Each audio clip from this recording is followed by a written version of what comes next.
ఎక్కడో ఉన్న కేసీఆర్ గారు ఆంధ్రులను తిడతా ఉంటే ఆంధ్రుల ఆత్మగౌరవాన్ని కాపాడడానికి పెట్టాను జనసేన పార్టీ. అడ్డగోలుగా తిడతా ఉంటే మాట్లాడటానికి ఒక్కరికి దమ్ము లేదు, ఒక్కరికి ధైర్యం లేదు. ఈరోజుకి జగన్మోహన్ రెడ్డి గారిని మాట్లాడమని చెప్పిన కేసీఆర్ గురించి వణుకాయనికి కేసీఆర్ అంటే నాకు కేసీఆర్ అంటే గౌరవం ఉంది కానీ భయం లేదు నాకు. ఆయన తప్పులు చేసి నిలదీయగలిగే ధైర్యం ఉంది నాకు.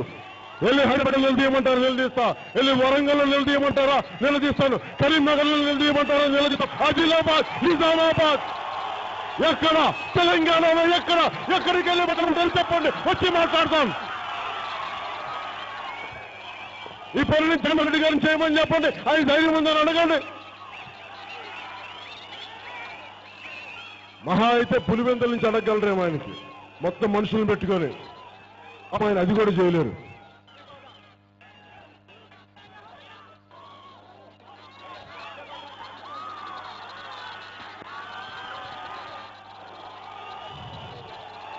నేను బాగా పబ్లిక్ పాలసీ చదువుకొని వచ్చాను. నేను మీకు ఒకటే చెప్తా ఉన్నాను,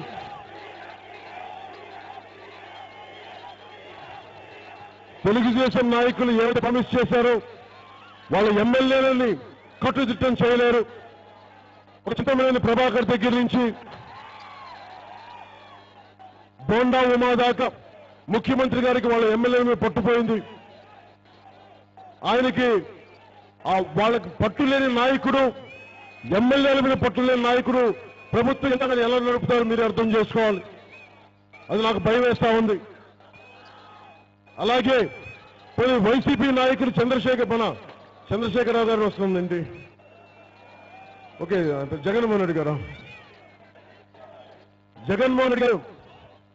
నిజంగా ఉందామంటే ఆయన ప్రతిపక్ష నేతగా ఉండి ఎన్నిసార్లు లేరో ఒకసారి అడగండి. చట్టసభలకి అసెంబ్లీకి ఎన్నిసార్లు లేరు అడగండి.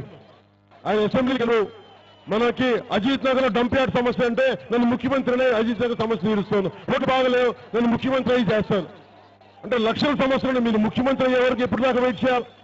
నేను మిమ్మల్ని ఒకటే కోరుకుంటా ఉన్నాను, బేసిక్ గా ఫండమెంటల్ గా నేను నేర రాజకీయాలకి నేను వ్యతిరేకం. బాబు గారిని చూడండి, మధు గారిని చూడండి, వాళ్ళు నేర చరిత్ర